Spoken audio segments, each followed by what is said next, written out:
الحمد لله الحنان المنان الذي خلق الإنسان وعلمه البيان والصلاة والسلام على رسوله سيد الإنس والجان وعلى آله وأصحابه ذوي الخير والإحسان أما بعد فأعوذ بالله من الشيطان الرجيم بسم اللہ الرحمن الرحیم۔ اسلام کی فطرت میں قدرت نے وہ لچک دی ہے، اسلام کی فطرت میں قدرت نے وہ لچک دی ہے، جتنا ہی دباؤ گے اتنا ہی وہ ابھرے گا۔ اسلام تیری نبض نہ ڈوبے گی حشر تک، تیری رگوں میں رواں خون ہے چار یار کا، اور قتل حسین اصل میں مرگ یزید ہے، اسلام زندہ ہوتا ہے ہر کربلا کے بعد۔ عزیزان گرام وقار، آج کا یہ اجلاس بنگال کی ان کھاڑیوں میں محسوس کرتا ہوں جگہ کی قلت آپ کے لیے تکلیف دہ ہے، لیکن یہ بات کا اندازہ کر لیجیے آپ۔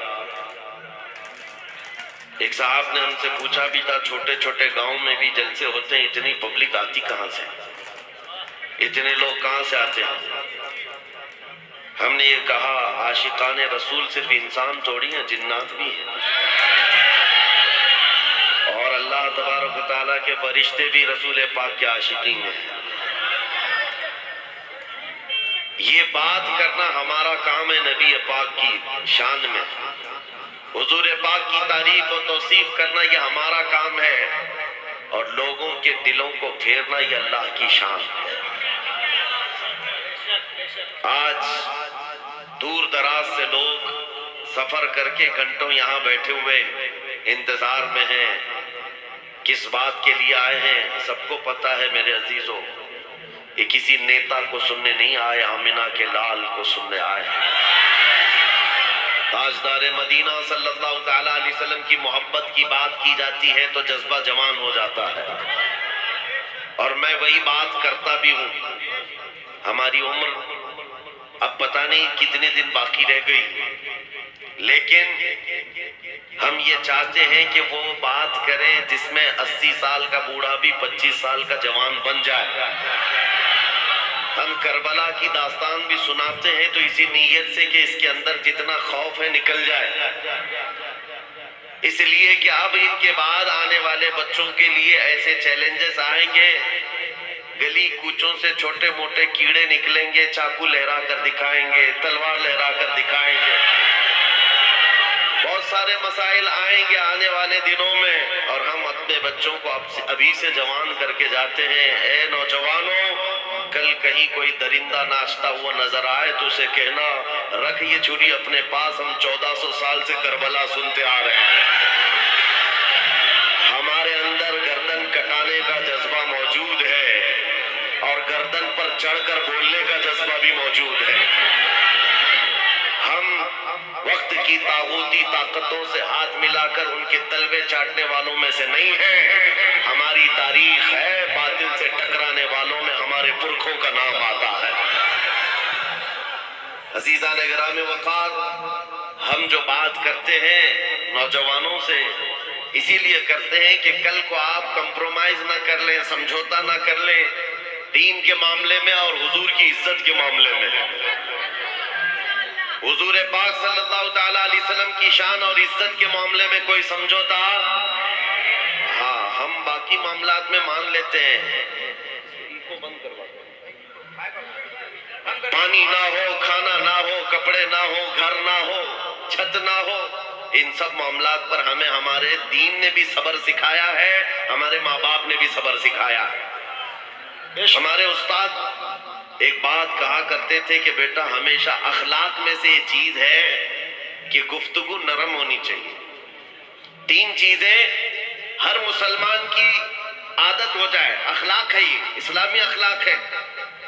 کیا ہے اخلاق؟ 3 چیزیں: زبان نرم ہو، دل ٹھنڈا، دماغ ٹھنڈا ہو، زبان میٹھی ہو اور دل نرم ہو۔ تین چیزیں، دماغ ٹھنڈا ہو، دل نرم ہو، زبان میٹھی ہو، یہی مسلمان کے اخلاق ہیں، اسی پر جیا کرو۔ لیکن ساتھ میں انہوں نے ایک نصیحت یہ بھی کی، یہ تینوں چیزیں برقرار رکھنا زندگی بھر، لیکن جہاں نبی پاک کی عزت کی بات آئے تو پھر نہ دماغ ٹھنڈا ہو، نہ دل نرم ہو، نہ زبان میٹھی ہو۔ اعلیٰ حضرت فاضل بریلوی رضی اللہ تعالیٰ عنہ جیسا عاشق رسول، جن کے اندر عجز ان کے ساری کمال کی تھی، جانتے ہو آپ چھوٹے بچوں کا بھی ادب کرتے تھے، لیکن جب نبی پاک کی شان میں گستاخی کرنے کا کسی کا معاملہ سامنے آتا تو آپ خود کہتے ہیں میں اس شہد کی مکھی کی طرح ہوں جس کی مٹھاس کا جواب بھی نہیں، جس کے ڈنک کا جواب بھی نہیں۔ نعرہ تکبیر، نعرہ رسالت، عظمت اسلام، رفعت اسلام، شوکت اسلام، سرکار دو عالم کانفرنس۔ عاشقان مصطفیٰ کے لیے دل ہمیشہ نرم ہے، لیکن ساتھ میں بریلی کا تاجدار کہتا ہے کل کے رضا ہے خنجر خونخوار برقبا۔ معنی سمجھ میں آتا ہے؟ کل کے رضا، کل کے رضا کس کو کہتے ہیں؟ رضا کا قلم، رضا کا قلم اعلیٰ حضرت خود کہتے ہیں کل کے رضا ہے خنجر خونخوار برقبا۔ بجلی برسانے والا اور خون چوسنے والا تلوار کی طرح یہ قلم ہے۔ اعلیٰ حضرت اپنے قلم کے بارے میں کہہ رہے ہیں بجلی کوندتی ہے جس طرح سے، اور پھر جس طرح خون پینے والی تلوار ہے، رضا کا قلم اسی طرح سے ہے، لیکن کس کے لیے ہے؟ کہتے ہیں آدھا سے کہہ دو خیر منائے نشر کریں۔ یہ رضا کے نیزے کی مار ہے کہ عدو کے سینے میں غار ہے، کسے چھارا جوئی کا وار ہے کہ یہ وار وار سے پار ہے۔ اعلیٰ حضرت نے